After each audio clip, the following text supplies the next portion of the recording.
Bonjour à toutes et à tous et bienvenue dans cette nouvelle vidéo. Aujourd'hui, nous allons traiter de deux thèmes très importants de la comptabilité financière. Cette vidéo sera donc sous deux parties. Pour commencer, nous allons parler des créances clients et ensuite nous continuerons avec les stocks. Commençons donc avec les créances clients. Elles sont les montants dus à une entreprise pour des biens ou services livrés mais pas encore payés de la part des clients. Nous pouvons les apercevoir dans le bilan sous la catégorie des actifs courants. Par exemple, si vous achetez un nouveau lit, vous le recevez, mais vous avez 30 jours pour le payer. Vous allez apparaître dans les créances clients de l'entreprise jusqu'au moment où vous allez régler cette facture. Une augmentation ou une baisse des créances clients peut être caractérisée par différents éléments. Elles vont augmenter lorsqu'une entreprise vend ses produits ou services à crédit et elles vont diminuer lorsque les clients vont rembourser leurs achats à crédit. Exactement comme avec l'exemple que je venais de vous donner avec l'acquisition de votre nouveau lit.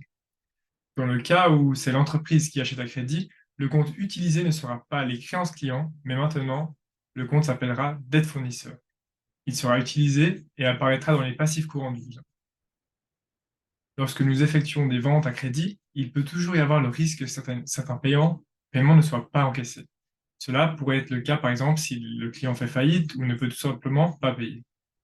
Pour contrer ce risque, il est de coutume d'ouvrir un compte provision pour créances douteuses, où l'on va mettre un certain montant pour couvrir certaines dettes en cas de défaut de la part d'un client. Vous pouvez voir ici de quelle manière ce compte affecte les états financiers. Regardons maintenant ce qui se passe si un client fait défaut. Nous allons retirer la créance client et cela va augmenter le montant de la provision pour créance douteuse. Nous avons maintenant introduit les comptes de provision pour créances douteuses. Mais comment pouvons-nous savoir quel montant nous allons mettre à l'intérieur de ceci? La première possibilité est la technique du pourcentage des créances clients et la deuxième, le pourcentage des ventes. Cela va vraiment dépendre des entreprises et également du type de produit ou service qu'ils proposent.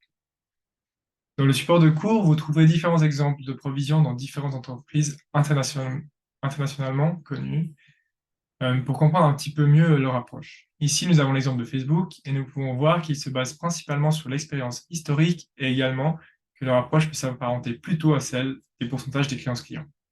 L'exemple en est un parmi d'autres. Je vous laisse donc aller jeter un coup d'œil dans les sacs de cours. Nous avons terminé la première partie concernant les créances clients. Comme annoncé au début de la vidéo, la deuxième partie va traiter des stocks. Nous allons voir ce que sont les stocks en comptabilité et également de quelle manière ils sont enregistrés. Vous verrez qu'il y a différentes méthodes.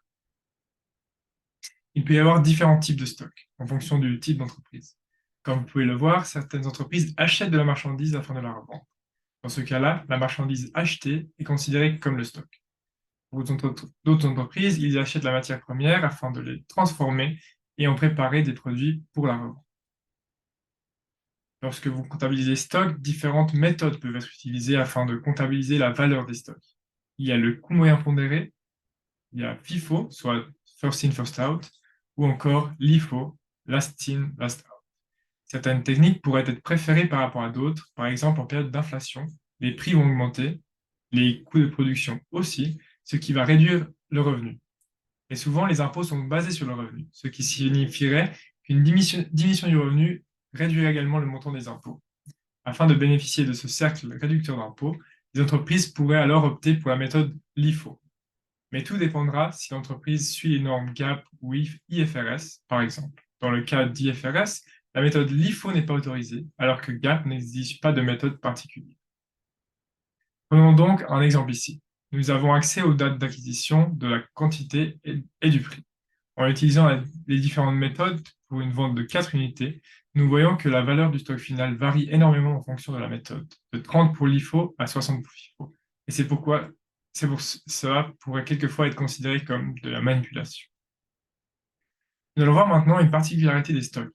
Il peut arriver qu'une entreprise doive faire face à une perte de valeur soudaine des stocks. Cela peut être vu par exemple avec les nouvelles technologies qui évoluent très rapidement.